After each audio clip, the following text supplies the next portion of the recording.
is Nick Carter. I'm a general partner at Castle Island Ventures and the co-founder of Coinmetrics. I'm here to talk about Bitcoin's energy dynamics, why it consumes so much energy, and what we can expect from it in the future as the protocol evolves.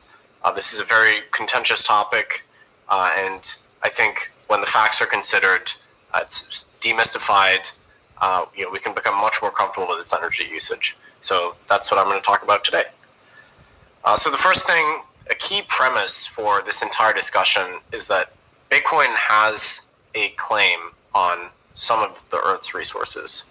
And so Bitcoin is this global, neutral monetary network.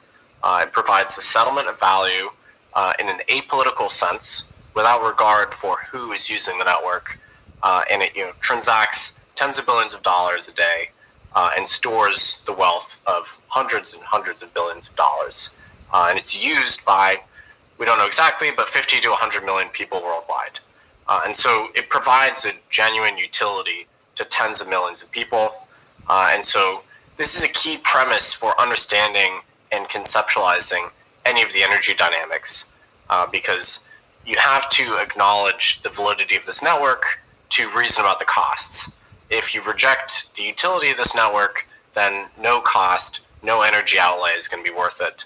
But this is a key premise, and of course, other speakers today will be talking about this far more in depth, so we won't go into it too much. Key premise of the talk, Bitcoin has a claim on some of society's resources, the same way that gold does, for instance. So let's just reset and remind ourselves why Bitcoin consumes any energy at all. So there's really a number of reasons, but there's two primary ones. So the first one has to do with providing settlement assurances, effectively providing to users of the system the assurance that their transaction will settle, will have finality, and will have a single linear history of events in the Bitcoin system. And so the miners incur this cost to create new blocks for the privilege of adding transactions to blocks. And in exchange for that, they get compensated with new units of Bitcoin and fees. And so this energy cost incurred by miners encourages them to behave honestly and to pursue a single linear history of the network, as opposed to branching it into other directions or creating these reorganizations where they change the history of the network. The users of this system, they want to have the assurances that their transactions are going to settle, that they're going to be final, and that nothing's going to be changed after the fact. And so the energy cost that accompanies transactions and that is incurred by the miners, that is what grants users of the system those strong assurances. And of course, as I said, at peak, Bitcoin will process $10 to $20 billion a day in final settlements, and it stores around $600 billion today, although of course that changes on a day-to-day basis.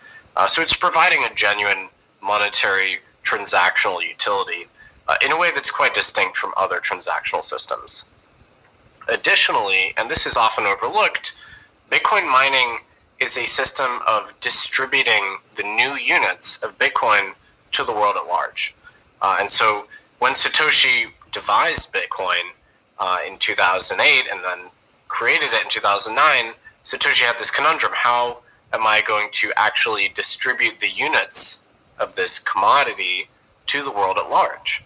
Satoshi could have emailed, their friends, new units of Bitcoin, but that wouldn't have exactly been a fair or credible way to initially distribute these units to the world. And so the method that Satoshi settled on was proof of work, where effectively you have to spend energy and computational resources in order to obtain new units of Bitcoin. And so miners themselves, they're not particularly privileged in terms of their access to the monetary issuance, unlike, say, the Federal Reserve is privileged in terms of access to new dollars. For them, it's costless to create the dollars. Because miners have to incur this cost, they have relatively thin margins historically, and so no one is able to extract